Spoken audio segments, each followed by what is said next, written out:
আসসালামু আলাইকুম, আশা করি ভালো আছেন সবাই। আজকের ভিডিওতে আমি আপনাদের দেখাবো বাংলাদেশের রাজনীতিবিদরা কি পরিমাণ বাটপার, তার নির্বাচন আসলে বাংলাদেশের সাধারণ জনগণকে কিভাবে বোকা বানাইয়া নিজের পকেট ভরে।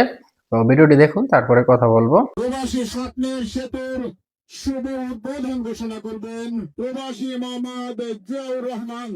আমার নিজের চোখে দেখা আছে যে নৌকাতে স্কুলের ছেলে মেয়েরা পড়ে গেছে, পড়ে যে বই খাতা ভিজে গেছে।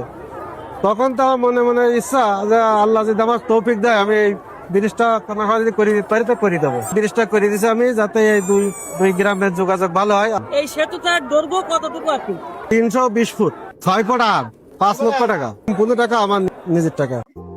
তো ভিডিওতে কি দেখলেন যে এক প্রবাসী ভাই তার নিজের পকেট থেকে 5 লক্ষ টাকা খরচ করে সাধারণ জনগণের দুর্ভোগ কমানোর জন্য একটি কাঠের ব্রিজ করে দিল। এখন আমার প্রশ্ন হলো, বাংলাদেশ স্বাধীন হয়েছে 1971 সালে, বর্তমান 2026 সালে, এর ভিতরে 55 বছর এই এলাকা থেকে যারা মেম্বার, চেয়ারম্যান বা এমপি নির্বাচিত হয়েছে তারা দেশের জনগণের জন্য কি করছে?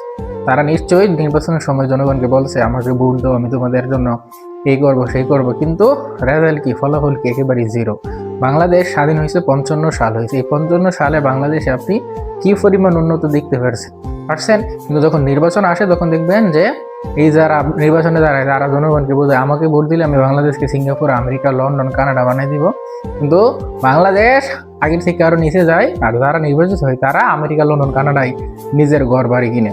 এই জন্য যাকে ভোট দিবেন অবশ্যই ভেবে চিনতে একজন যোগ্য প্রার্থীকে ভোট দিবেন। ভালো থাকবেন, আসসালামু আলাইকুম।